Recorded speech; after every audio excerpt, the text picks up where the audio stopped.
Last week, the Labour government laid a new piece of legislation before the House of Commons.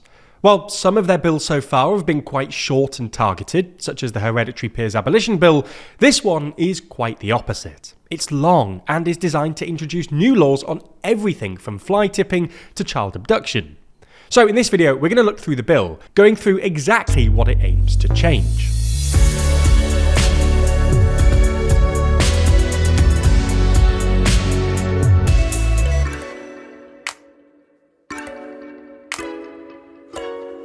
If you want more UK political drama from us, then check out our podcast Starmergeddon, where we track the successes and failures of this new Labour government. Find it over on the TLDR Podcast YouTube channel or in your favourite podcast app.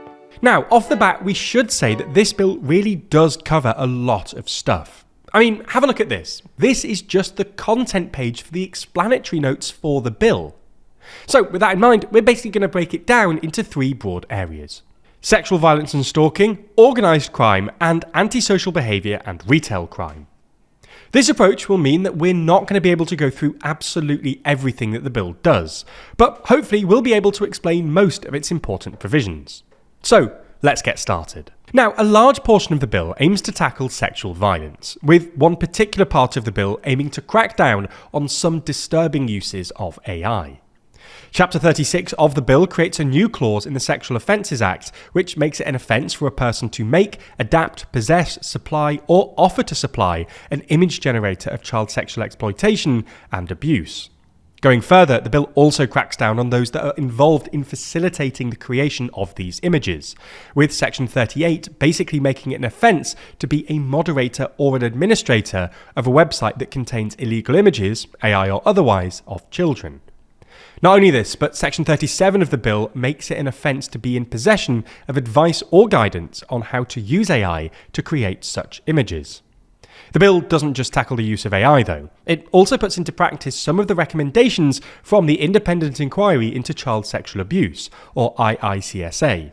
Essentially, this was a 7-year investigation commissioned following the Rotherham sexual abuse scandal.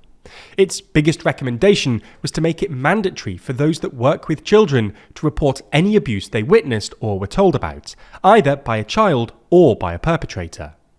After years of waiting, the report was published in 2022, it finally seems that this is going to be implemented, with Section 40 creating a new liability for reporting. Failure to do so will result in referral to the Disclosure and Barring Service, or DBS, who are able to withdraw the ability to work with children. Aside from this though, the bill also aims to tighten up legislation on stalking.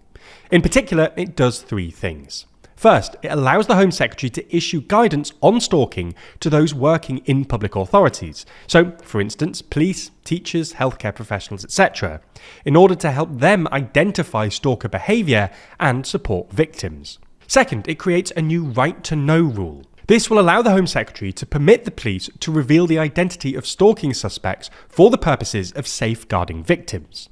And third, it allows courts to issue stalking protection orders upon conviction, rather than, as is currently the case, following a separate application from the police. All of this, the government argues, will contribute to their stated aim to halve levels of violence against women and girls in the next decade. So, let's move on and have a look at the next area the bill tackles: organised crime. The biggest implementation here is a new offence for something called cuckooing. Essentially, this is when someone takes over the home of someone vulnerable for the purpose of illegal activity. The specific offence of taking over a property would only currently be a crime in specific circumstances. For example, if it was used for the purposes of supplying illegal drugs. Section 32 now broadens this, making cuckooing an offence in and of itself, in an attempt to further protect the vulnerable. To build on this aim, the bill also cracks down on the exploitation of children by criminal gangs. In their manifesto last year, Labour promised to crack down on this by introducing a specific offence of child criminal exploitation. And this is exactly what Section 17 does, with it stating explicitly that it carries a maximum penalty of 10 years imprisonment. Another element of organised crime that the government is cracking down on is something known as sim farming. Now, essentially, this is a way for criminals to send out a load of scam messages, the ones you likely get asking you to click a certain link to track a parcel you didn't order. Of course, there are some legitimate reasons for having these, with exemptions outlined in the bill itself. But without these exemptions, possessing or supplying a sim farm would constitute an offence, with the maximum penalty of a £5,000 fine. All three of these aim to make it easier for police to prosecute criminal gangs. The last section of the bill we're going to go through in this video is antisocial behaviour and retail crime. Now, again, one of the most significant parts of this section is Labour fulfilling a manifesto commitment, namely the introduction of something called respect orders. Essentially, they're a replacement for antisocial behaviour injunction orders, which is essentially a way for a court to tell someone how to behave. If they fail to do so, it's treated as a civil offence. Labour criticised these though, as breaches of these injunction orders don't give the police automatic power to arrest. The new respect orders do allow for an arrest to be made, and breaches of these orders can carry a prison sentence of up to a year. The bill also tinkers with a number of other antisocial behaviour related clauses, such as extending the time frame that dispersal notices can be implemented for and how closure notices work. When it comes to retail crime, the Labour government has introduced a new standalone offence of assaulting a retail worker. This is something that has been discussed for a little while, with it cropping up in national media from time to time. While assaulting another person is obviously already a crime, part of the logic laid out by the government for creating this offence is that it will ensure that data on assaults against retail workers is collected and can be used to influence police activity and response. So, as you can hopefully see, there are a number of changes the government is keen to make in the bill. And just to reiterate what we said at the start, these are just the headline bits. The bill itself is more than 300 pages long. So we'll just have to see whether it's successful in its passage through Parliament. If you didn't know, Too Long is our regular physical magazine, with our next issue diving deep into the people who control our world, the 25 most influential people as rated by the TLDR team and you. The next edition contains that entire ranking, as well as articles and long reads about all of the most influential people, the power they hold, and how they wield their immense influence.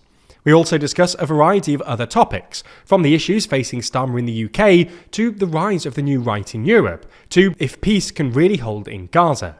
These are all topics we discuss in videos, but the reporting you'll find in Too Long is some of our best writing, with us able to spend longer on stories than is ever possible in YouTube videos. If you're interested in checking it out and supporting the channel, then you can pre-order a copy right now at toolong.news. There you'll find two versions of the magazine, the standard and the premium editions. Buying the premium edition not only gets you the magazine, but it also gets you about 2 hours of exclusive content where the team debate and discuss their top 25 ranking and also react to the audience's vote for the very first time. We could potentially have a monumental jump on our hands. Yeah. Hands up for leapfrogging into sixth. The most powerful European country, the second biggest economy, the nuclear power that is... The nuclear power! Yeah! You'll also get regular access to our behind-the-scenes podcast, The Bullpen, and get your name printed in the thank you section of the magazine. Whichever edition you want, head over to toolong.news to find out more. And if you subscribe to the magazine and use code SUBSCRIBENOW, you'll be able to get a copy for as low as £4.99. Thanks for your support, because Too Long really does help fund our journalism year round.